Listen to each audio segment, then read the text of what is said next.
Olympian Lolo Jones, who has participated in both Summer and Winter Olympics for hurdling and bobsledding, is joining us now.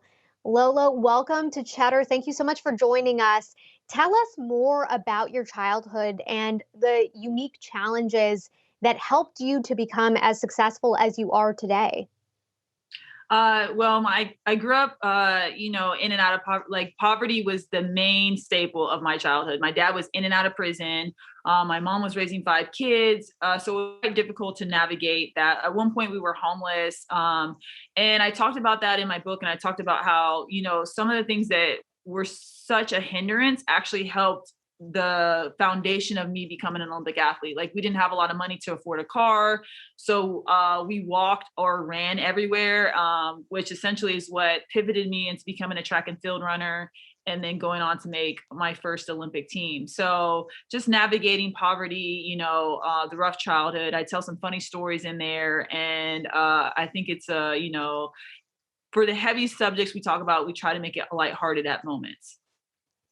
It is really incredible to hear more about your experience because I'm sure so many can relate to it, not necessarily on the extreme level, but just being able to have resilience and get over the external challenges that are surrounding you. What do you credit to you being able to get sort of over these hurdles that were in your path?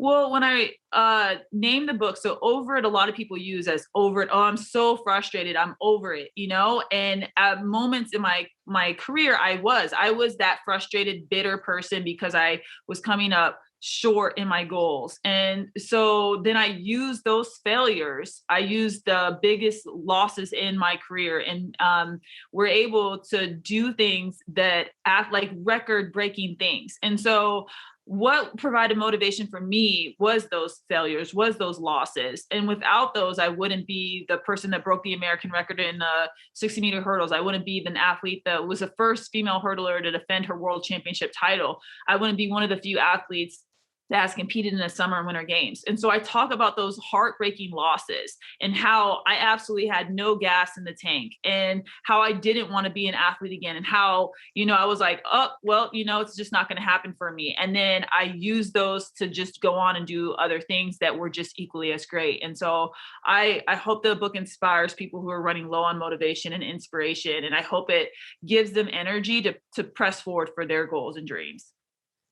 Absolutely. It's so inspiring to hear from you. I do want to pivot though. The CEO of Tokyo 2020 says he's not ruling out an 11th hour cancellation for the games. What would this mean to athletes who have to shut down just days ahead of the games? I think the athletes that are competing in Tokyo are dealing with some of the hardest conditions ever an athlete has faced because not only maybe a possible last minute cancellation, if you think about the year before where their competitions were disrupted, the qualifiers, I know people who didn't even make the Olympic team because their qualifiers were canceled, and then going there are athletes already on the ground, and then the COVID restrictions, not being able to interact with others or some of your even own teammates. I think at this point, the athletes have been thrown so many different curveballs that they are used to adapting. They're going to be absolutely heartbroken if they're canceled, but most of them will have their mentality set on competing in because that's the only thing they can control in this moment. So they're just going to focus laser in on I'm competing. And until they say there's a cancellation, that's when they'll process it. But until that moment happens, they're just going to keep doing what they need to do to prepare to compete in the biggest competition of their life. Yeah, you talk about it being the biggest competition of your life. We know several Olympians have recently tested positive for COVID-19, forcing them to stay home from the Tokyo Games. As someone who has competed in the Summer Olympics, can you talk about what kind of devastation this would mean for an athlete? Well, I actually had a similar situation last season for USA bobsled. I finally got my first race and then I tested positive, but it was a false positive, but I wasn't able to know that for a whole 24 hours. So our whole team got shut down on lockdown.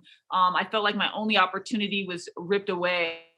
And so I can only imagine what it would be like if that was your Olympic Games being taken away because of testing positive, like that gut wrenching, sinking feeling. And it's like, absolutely nothing you can do because I mean we were all masked up, we were all doing the protocol. So it's unfortunate, and it's just the times that we are in and navigating those waters. Would say if anybody's testing positive and their Olympics are taken away, that the support system that they would have someone on standby, especially now more than ever, mental health is so important to be with those athletes to navigate that if that does happen. Definitely. And I do want to switch gears here. After years of debate, we have an interim policy change finally letting college athletes monetize their name, image, and likeness.